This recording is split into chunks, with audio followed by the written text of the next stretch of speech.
and public safety are the preeminent functions of government. National security and public safety are not simply factors to be considered in the administration of some broader policy objective.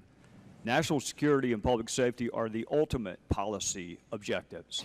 The safety and security of our fellow citizens should be the driving force behind all decisions that we make as representatives. And as representatives, it would be incongruent for us to undertake any act or fail to undertake an act calculated to jeopardize the safety and security of those who sent us here in the first place. People do not employ us to represent them so we can take risk with their security. They send us here to put their security at the top of our constitutional to-do list. This country has a rich and long history of welcoming those fleeing persecution. We have a long and rich history of liberating those suffering under oppression. We are the most welcoming country in the world, and we are the most generous country in the world. And we help those in need both here and abroad, and we administer that aid in greater quantities than anyone else. Our country has welcomed over 3 million refugees since 1975. We consistently provide aid to those in need. We provide protection for those who cannot protect themselves, and we provide a defense for those who are defenseless. Regrettably, the world we find ourselves in is imperfect and seemingly becoming more imperfect. It is because we are free and secure and an orderly society rooted in public safety that we have the liberty of being generous to other people. Rather than address the underlying pathology that results in displaced people, those in charge of our foreign policy seem more interested in treating the symptoms. There are refugees from the Middle East and Northern Africa because those regions are on fire and riddled with chaos, and our bright lines and policies of containment and smart power, or whatever we call it today, have failed. Terrorists took the lives of over 100 innocent people in France and injured many more for no other reason than the fact that they could. They killed 100 because they couldn't kill 1,000. And their objective is evil for the sake of evil. It is murder for the sake of murder. It is wanton and willful violence, premeditated depravity, calculated to take as many innocent lives as possible. The acts of barbarism committed against the people of France are the latest in a long line of malevolent acts committed against innocents, and that line is not likely to be over.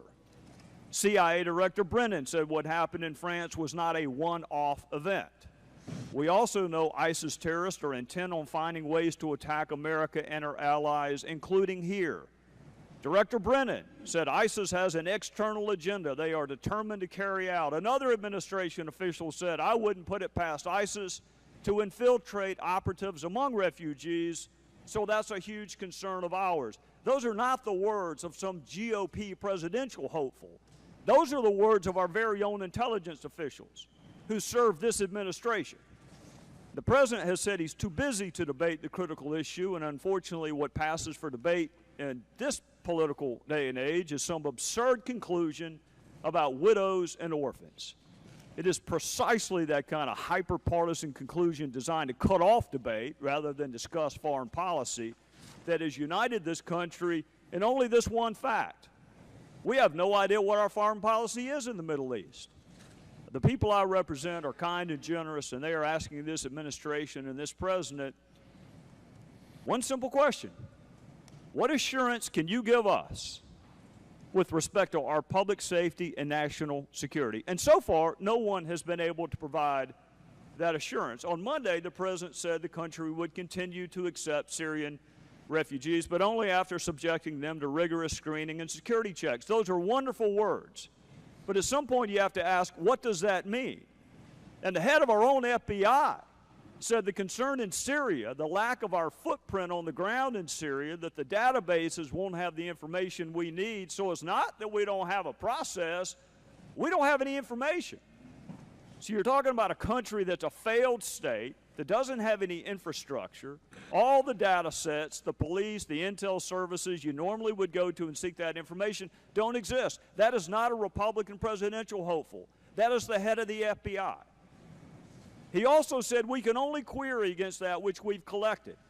And so if someone has never made a ripple in a pond in Syria, or I'll add any other place, in a way that would get their identity or their interest reflected in our database, we can query our database until the cows come home.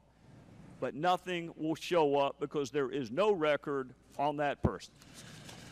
Lastly, he said, I can't sit here and offer anybody an absolute assurance that there's no risk associated with this. So the question then becomes, what amount of risk is acceptable? If our experts are telling us this is not a risk-free endeavor, and few things in life are, but someone's going to need to tell me and the people I work for what amount of risk is acceptable when you're talking about national security and public safety. And I'll say this in conclusion. The president says we're scared of widows and orphans. With all due respect to him, what I'm really afraid of is a foreign policy that creates more widows and orphans. So where maybe he ought to start is a foreign policy in the Middle East, including Syria, where people can go back to their homelands, which is their preference, go back to their homelands. Maybe you ought to defeat that JV team that you thought you had contained. That would be the very best thing you could do to help people who aspire to a better life.